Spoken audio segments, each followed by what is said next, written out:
That's what he is. But yes, he backed up his rudeness with dumping out the NBA champions after the NBA champions had led by as much as 17 in the first half. They came out in the second half and it was a completely different team. The Timberwolves are into the NBA finals for the first time in decades. All right. Wow. So we use that to start the show because today's show, Glass Bulls. Chelsea fans will be bragging about how they came from 11th to finish in 6th, as if the league did not start at the same time for all teams. So we'll touch on all those stories, but before we do anything, Zibby, tell us how can we be a part of the locker room this morning? Yes, you can tweet at Smooth981 or send us messages via WhatsApp 0809 4440981. And don't forget, we're streaming live on YouTube. So you can catch that live stream up on YouTube. It's Smooth981. And also, don't forget, it's my birthday. And I Yes. only want one thing for my birthday. What do you want? I wish all my wishes come true. Wishes or horses. Happy birthday, Sha. Let's not be that we didn't wish you happy birthday, but we don't used to I wish need happy something birthday to come without. with it. No, we used to collect stuff these days. That's not how it's done. No, Tega. we tax everything in this country. Why not your birthday? Birthday tax. Birthday tax. We are taxing your birthday. Your birthday is small chops tax. Okay. If you don't give me small chops, I will collect back my happy birthday. Okay. All right. On that note, send Zibby as many birthday wishes as possible. We could have given you a number to call, but we know that we'll not do the show if we give you a number to That call. is true. So let's not do that. So let's just send as many wishes to Zibby. Happy birthday wishes to Zibby. And just some blessings. All this one of praying that all her wishes come true. You don't know what her wishes are. Let's just pray more blessings for her. All right. On that note, Omashe, you've been very quiet. No, I will let you just do You're letting my you're gender speaking talk. 0.5% tax, cyber tax, if that's what you're doing for birthday. So You said they told you 0.5. Tega is greedy. Tega can take like 30% tax. I take 30% I'll tax. be like on her Swedish government, this. 47% tax. All right, so let's take the headlines first and then we'll go through the stories. on the bill this morning, Verstappen holds off Norris' charge for Imola win as Fury unsure on rematch after Usyk inflicts its first defeat as Swiatek demolishes Sabalenka to win third Rome title. Man City's sixth Premier League titles in 7 years. Insane. That's the man Guardiola saying it. As Arteta urges Arsenal to respond after title pain. Maybe woes you want to add. Chelsea crowned Women's Super League champions as A's bows out in style. Then Leverkusen completes Bundesliga's season unbeaten, Cologne relegated. And then Klopp receives emotional farewell tribute from Liverpool fans. Yeah, I saw all of them doing all that. Danke, Jurgen Klopp, and I was like, you knew he was going to go someday, right? The difference is that he wasn't fired, like he should have been last season. But let's not go back. Let's just wish him the best in his journey as he goes. But let's start with the weekend was so interesting, so we can't waste time. Let's start first of all with the most boring race of all, Imola. Red Bull's Max Verstappen held off a late charge from McLaren's Lando Norris to win the Emilia-Romagna Grand Prix. Yes, I said this was the most boring. Wow. This is the most boring of all the stories. All right, so let's start from there. Max Verstappen wins again. Boring. Nothing new. The only difference is this time he was chased down by Lando Norris, and for some reason, because McLaren were fast, they thought they were fast enough to beat Verstappen. And I've been trying to explain to everybody, Red Bull is the fastest car on the grid, but Max Verstappen's Red Bull is a different level of fast. So you can catch Sergio Perez, but you can't catch Max Verstappen because that car is made for him, into him. So it's a completely different kettle of fish. If the car is fast and the driver is good, sometimes they're still getting to know each other. This car and Max Verstappen are one. It's a little tough, even when they are struggling with some things, for you to just beat him. So Lando Norris was feeling very happy with himself that he's fast, he's making inroads. But the closer he was getting to Max Verstappen, the farther Max Verstappen was getting away. It was just strange because you could see the times coming down from 4 minutes to 3 minutes to 2 minutes, but he was just never catching up. Lando Norris tried, but McLaren will be happy with their with the growth of their car, because one time it used to be Ferrari versus Red Bull. Now it's McLaren chasing down Red Bull and Ferrari and Mercedes looking for themselves. Shockingly, McLaren is using a Mercedes engine. So I don't know why Mercedes, the owner of the engine, they are struggling with their car when they are selling to people that are using the engine to chase down Max. It's the biggest. Why can't you just call Zach Brown and trade a little secret? Talk to him, friend to friend, and say, I mean, he cannot tell you everything because he's competing against you. But ask one or two questions like, what did you really touch? What did you press? Because we will press Control S. What did you press? But yes, he won that race. Nothing else dramatic really happened in Imola. He won. Charles Leclerc came third. Sergio Perez again still in the wilderness. So maybe Sergio Perez will be the driver being replaced this season. All right, so let's now go to the interesting story. All right, getting interesting now as we go to Tyson Fury was undecided about a rematch with Alexander Usyk after losing his unbeaten record in one of the biggest fights in boxing history on Sunday. No, this one was after his eye clear. Mhm. Immediately after the fight, when his brain was still shaking around his head, he said, I won the fight. I won. Yeah, so Ha. I was like, With what I saw. I was like, no, they really pounded you in the nose. That punch hit the head. He was like, I won the fight. I was like, it's even that judge that is crooked. The judge that there's a judge there that we should be asking we should be checking his bank account. He's the one that is crooked. That's what made this fight even close. It was the marking of the judge, not the fight itself. And then he now said, you know what, we'll be back. So everybody thought, this rematch is there. Only for him to go to the press conference after he had taken a shower. Maybe like he had, you know how the Bible used to say he had come to himself. After he had come to himself, he now said, I'm not sure if I want to retire. I was like, ooh, cold water is really humbling. But that's what happened. It was, when I was saying I couldn't call it because this guy was conning. Man, they punched out the conning from him. Like, he became straight and narrow. It was Usyk. So, Usyk, first of all, I'm going to advise anybody, if you want to fight anybody, please don't fight anybody that has gone to war.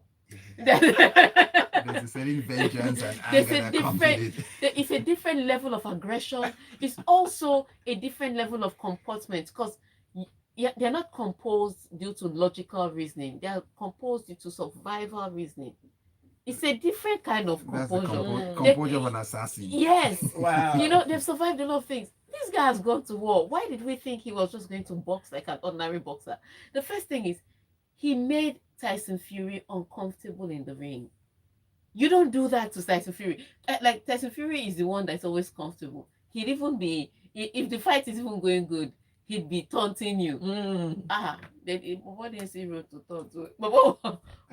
Was trying, and I wanted the ref to allow that Bobo was trying to survive. Survive what was happening. At first, it looked like he was even Steven. Both of them were respecting each other, because again, if you're Tyson Fury, you're not entering the ring and just disrespecting Usyk. How much of a boxer he is. He must have watched the tape. He knows. Usyk did not just enter the ring disrespecting Tyson Fury. He knows his reach. He knows what he can do. So the first few rounds, they were still dancing around each other just a little bit, but you could tell that Usyk was the one getting more comfortable. And what Usyk was doing, he was trying to get Tyson Fury into the spaces he wanted Tyson Fury to be. Like, this far you can go and no further. He was marking a territory, he was taking his time. Then decided to get to the 7th round. The dance now changed. Where every Tyson Fury was still moving from left to right. By this time, and so I just used to decided to do breakdance and backslide and all. It was the punch. I think what the referee did was, it's not that the referee stopped it because he thought something was happening. The time was up.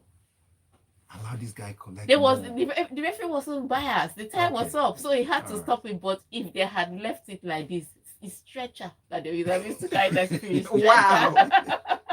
I don't know why we are so happy about them beating Tyson Fury. Well. But I don't know anybody that wasn't happy Yeah. apart from the people that placed bets. Those was I Drake. gamble. That's why you shouldn't gamble. Apart from those people that place bets, everybody I saw Yeah. was excited about Tyson Fury getting his behind whooped. It's that simple. But at the end of the day, Tyson Fury also landed a few punches here and there. I remember when he gave Usyk the cut, I was just like, Usyk shouldn't have allowed that. But like I said, Usyk has been to war. What's one small cut? That's true. They also alluded to the fact at the end of March that he may have broken his jaw because he went to the hospital. He missed a press conference. They went straight to the hospital. So of course, something had happened to him. They alluded to the fact that he'd broken his jaw, which is why he went to the hospital. And I was like, that's what happens when you go to war. Certain things don't phase you. At the end of the day, the question is, did you win? And Usyk won. Broken jaw or not? All right, so let's get your thoughts on that boxing fight. Are they already waiting? Okay, can we take one or two of the boxing, please? Well, this one, Adefemi Mafe says Tyson Fury should stop being a sore loser. Happy birthday, Zibby. And you still got some more coming in there for you. And next one, Abiodun Bishopson saying, all hail the undisputed king of modern boxing. Usyk is a generational champ. I said it last Friday, and here we are. So take your flowers, Abiodun. Happy birthday, Zibby. All right, so let's see one or two from WhatsApp. All right, I can't tell if they're going in for the fight. Okay, so let's when we get there, we'll take it. All right, Yes. let's take the next story. Iga Swiatek refused to take victory at the French Open for granted, and this is despite romping to a third Rome title when sweeping aside Arina Sabalenka 6-2, 6-3 in Saturday's final. All right, so we know that in the women's final, again, as it was in Madrid, so was it in Italy. It was world number 1 against world number 2. Sabalenka against Iga Swiatek. And because of the way these two girls have squared up and the way they've played their tennis, I expected a tougher match. I had sat down, grabbed a drink. I was like, we're going to be here a while. Iga Swiatek was like, nah, I have a birthday party. I want to go and dress up for Zibby's party. Now, you remember that earlier in the week, Sabalenka had taken some treatments for her back, for her lower back, and that injury was still there. You know, you have that niggling injury. That notwithstanding, she was playing brilliant tennis. However, Iga Swiatek was just, like I said, she had somewhere to go, and she swept her aside. It wasn't even a contest. It was not pretty. I would say one of the easiest matches that Iga's faced. Was it up to 30 minutes? It was more than. Oh, wow. But it was one of the easiest matches Iga had in this tournament, and I was like, this is not what I paid for. It was like a Mike Tyson fight. Well, the earlier Mike Tyson. Before you sit down, fight finished. That's how it was to us. But yeah, like I said, she may have that back played a role in it. However, Iga Swiatek was brutal as usual, clinical, completely, she was in the zone, and she finished her job, won her third Masters title, and then Sabalenka said, I hope we meet in the final of the French Open again, and maybe this time I will beat you. And Iga was like, okay, I'll see you there. As in, we're talking about the Roland Garros have won twice. And that's the title we're talking about. The one that the one that made people to start calling me Queen of Clay. That's the one you want to beat me in the final. Okay, let's see when we get there. All right, so that starts later this month, I think on the 26th. So we'll see whether they both get to the final. But a lot of other people have something to say about it. On the men's side, she does these big things and they start talking very soft. Oh, you see, the first time I heard this about Iga Swiatek talk after she started winning, it reminded me of the first time I heard Mike Tyson speak. Because when you see that kind of guy land punches, you expect him to sound like sound the way his punches land. What's the name of this guy that's always Retribution? This guy that's always fighting, that Taken. The guy in Taken, the actor in Taken, Retribution. He's always fighting. So this way his voice, I love his voice. And I don't know why I can't remember his name because I watched him last night. Lack of sleep. You can just Google while you're at it. Okay. Just do retribution, his name will come up. And so I expected that voice from Mike Tyson. Then I heard Mike Tyson's voice. I was like, huh? It was also the same way I heard Serena's voice for the first time. Liam Neeson. Liam Neeson, yes. Oh. You well, after you when you watch He's Mike Tyson, Irish you and- you understand. You expect a Liam Neeson's voice. Right. He might as well have been Mariah Carey singing. It's the same thing when I heard Serena Williams talk. Like something She's was so happening. sweet. She came out of her car and she was like, "Don't do that." I was like, "Eh, Yep. this woman." So again, so you're listening to all these people. So I've come to the conclusion that the fiercest people are the most meek talking people. Don't be fooled. Yeah. Yeah, but let's go to the men's side now. Ibrahim sent in that one via Miss Nelson. Sent it Yeah, for thank us. you, Thank Liam Neeson. On that note, let's talk about the men's side. On the men's side, it was Sasha Zverev who defeated Nikola Yari to win the men Rule Master. So Sasha Zverev is getting back into his groove in tennis. Let's see if he dodges the domestic violence charges. All right. So you're still listening to the locker room on Smooth 98.1. Let's move on to the next headline. And Omas, I can see your fingers moving. Are you signing? Is that sign language? We have to go on a break. Auntie! Oh my days! See, this is why people should not come to work on their birthday.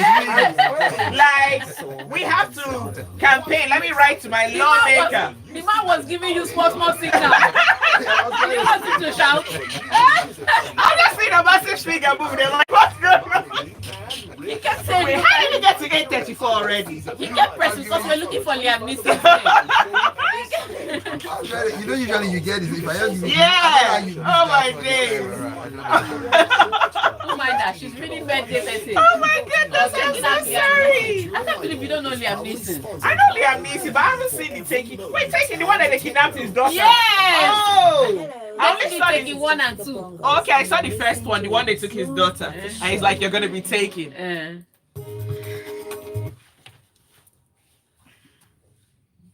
You're still in the locker room on Smooth 98.1. It's Omas, Zibby, and Tega here. We're talking about sports. We see your messages coming through. Please keep them coming. Something tells me Tega is gearing up for a special segment. Yes, please, let's quickly get there. Because we're wasting time. All right. Pep Guardiola said Manchester City are enjoying their golden era after winning a 4th consecutive Premier League title. And this is the 6th one in 7 years. Yeah, Farmers League. But he did that with 115 charges. I'm not taking it seriously. I'm just saying that somehow Nottingham Forest had their points deducted. Everton had points deducted. 115 charges. We are still looking for how to get them to pay for it. So Arsenal fans, I think that's the only consolation. But on another note, I would say this: when it comes down to Manchester City, they do the business. Let's leave aside the 115 charges. Maybe that's why they can't even hold them on the 115 charges, because they know how to do the business. They came into a match that they needed to make a statement, and they made the statement absolutely. Like when they finished, they just started the match. Everybody just sat down. You know how at the start of the match you first sat down, you first adjust to see which position is great. By the time we looked up, Phil Foden has scored a goal, just to lay down the foundation of what we're about to do here. Like, we don't want to give Arsenal any hint of hope. Like, let us just let you know that there shall be no drama regarding this title. We will win it convincingly, and that's it's the kind of mindset that Manchester City has put in people. So sometimes, even when they're not playing brilliantly, when you know you're coming up against Manchester City, you somehow, there's already that fear. That fear, or some people say respect, whatever you want to call it, is already an advantage even before you kick the ball. And that's what some teams like Arsenal do not have. That's what you need to build. It's same thing with Real Madrid. You can be beating Real Madrid 2-0 in Champions League, and you still have it at the back of your mind that Real Madrid can come back from 2-0 to beat us. That thought alone, that psychological edge, is what those teams have that other teams need to build, because that thing just puts the opponent, because that thing adds pressure, and people behave a little differently and a little awkwardly when they are under pressure. So when psychologically you are not confident, the team already has one advantage. So even when they are losing, they're still winning because they can come back because they're already in your mind. And that's what Manchester City have. They come up in the game and you say, oh, Manchester City is not losing. And Manchester City did not lose. 79 seconds. Go. Dang. They're like, we don't have time to waste. Let's wrap this up. When the way they scored the goal, the guy called it in the top and it was Phil Foden, player of the season. 1-0. And by the time you're a West Ham fan, you're thinking, Erling Haaland has not even scored. De Bruyne is there. Golden boot of the season has not even scored. So we are in for it today. As soon as that goal entered, West Ham just sat back. It changed the complexion of the match. So even when they were able to get a beautiful goal from Kudos 2-1, they still were sitting deep because they knew the kind of weapons that Manchester City had. That's the kind of mindset. Is that psychology that gives Manchester City the edge before they even kick the ball. In other matters, let's see what the runner-up would look like now. Mikel Arteta edge Arsenal to bounce back from the Premier League title pain as Ghana's boss warned Manchester City he will not settle for second place, a second fiddle to the champions. I will say this for Mikel Arteta. I like the mindset he's coming with, but there's a certain thing at Arsenal that makes players comfortable. You know, they come out of the locker room and say, we're going to try our best. Champions don't say we are going to try our best. Champions say we are going to come here and win. It's the same. Remember when Chelsea had that run under Jose Mourinho where they lost only one match that season? It's the kind of thing that they had. They're like, we're going to beat you. The football doesn't need to be pretty. We don't even need to hold possession, but we are beating you. There's a way they come out. It's the same way Manchester City comes out now. Like I said, there's a psychology. I don't see that psychology in Manchester City. I say this. Arsenal did not lose the league yesterday. In fact, Arsenal did not even lose the league against Aston Villa, if we are going to be honest. Yes, I said this thing several times, and when I talk about mentality, Arsenal fans will show me results. And whilst you cannot argue with results, there is a psychology that a team needs to have that would depict their overall success. And Arsenal doesn't have the success that they should have gotten this season because they don't have that mentality. You came up against a Manchester City, a wobbling Manchester City, and they drew that match. And I said that match, they needed to make a statement by winning it. They needed to say, I want to win this league by beating Manchester City. And Arsenal fans were now explaining to me logical reasoning. Why it was a professional performance. They had to be professional. You came into the match more not to lose than to win. That psychology is defeatist. You cannot win anything with that kind of fear. You cannot. Football is not just a physical game. It's a mental game. Sorry. All sports is a mental game. The first mindset is, I can do it. And if you don't have that mindset, you are not winning anything. Leave it. You are going to just be the bridesmaid, no bride. That's it. I am not the bride is all you'll be saying throughout all your tips. And that's what they lost this on the psychological edge. And so people are saying, oh, their football was pretty. Oh, they scored goals here and there. Picking fail, you say his handwriting is fine. What is the child using his handwriting to do? Is it going to sell his handwriting? At the end of the day, they were the best. This was the best season for them to take the league. They dropped points against West Ham. They dropped points against Fulham. That Fulham match was disgraceful. They dropped points against Aston Villa. And then the game that they needed to make a statement, Manchester City. They dropped points there. And they're telling me it was a professional performance. It was tactical. You're tactically second. Can we move on now to the next season? Where you'll be tactically nearly almost there again. Oh, wow. Well, Chelsea were crowned Women's Super League champions for a fifth successive season as boss Emma Hayes bowed out in style with a title-clinching 6-0 rout of Manchester United on Saturday. This one was terrible. Manchester City and Chelsea were tied on points. And So Manchester, and it was either one of Manchester City or Chelsea that was going to win the league. Manchester United was just like, should we play or should we just go to Cancun? Because I've seen Manchester United women play. They won the FA Cup, beating Tottenham 4-0 just a few days ago. I've seen them play. The way they came out against Chelsea, that 6-0 loss, it wasn't just about Chelsea being brilliant. Don't get me wrong, they were brilliant. They played well. It was also about Manchester United players just twiddling their thumbs. They're like, I have better things to do than to let Manchester City win this league. And they rolled over 6-0. So by the time Chelsea won 6-0, Manchester City needed to beat Aston Villa by 5 goals.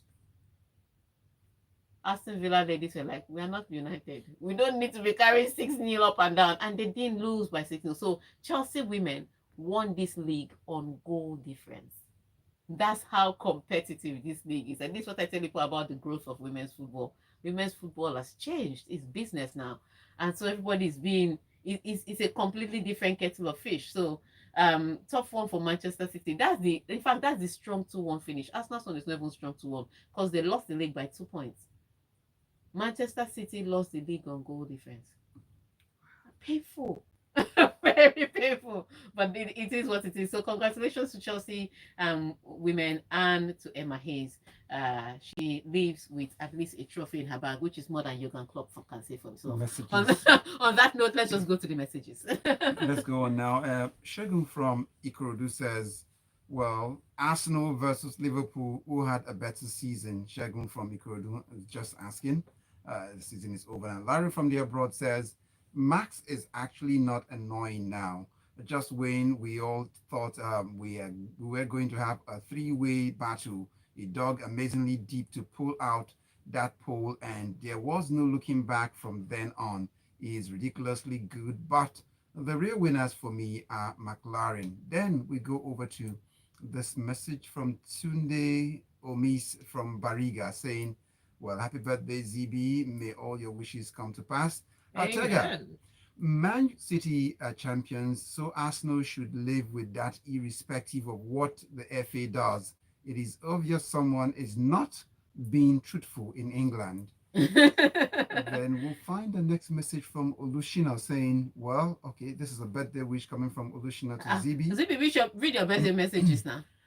Thank you, Taya, for the birthday message. Thank you, Lushino. Thank you for all the birthday messages. You guys are just so amazing. Thank you so much. Taya comes in here with this way, he wraps it up. Fury found what you seek. Taya, how do you do this? All right, so let's take some messages from YouTube. Sorry, I've stolen Omashe's. Go on. So this is Tyson Fury came with Gragra, but was humbled by Usyk. And this is from Ogundipe Oluwasegun, who said Tyson Fury has lost some touche, close to the best. So sad that you can't do beyond your strength. Yeah. So Ibrahim Hassan was telling me about Liam Neeson. Metro Central says happy birthday, Zibby. And then he says, Tega, we have to drag AS Roma this morning. Yes, we'll keep their dragging for next week when they are league. And we'll keep their dragging for next week. Next week is for La Liga and Italian Serie A. Saki Mourinho and still not getting to the Champions League places. And this one is from Adefemi Mafe. He says, first, Arsenal fans relied on Fulham. It didn't work. Then they relied on Tottenham. It didn't work. Now, West Ham. Don't you guys learn? Why are you always relying on all these hams and they're failing? They're harming you instead. All right, Fred Polo says, second, whether by goal difference or 10 points, you dey jealous. He's talking to me. And Cruz says, Tega has done it again. Pikin failed, you say handwriting fine. We need some of these quotes on t-shirts. And then he says, Omas, how far? And then he says, happy birthday, Ziggy. And on that note, we want to thank you all for sending in your messages. Thank you all for tuning in to Smooth 98.1 FM to listen to the locker room. Let's do this again on Wednesday.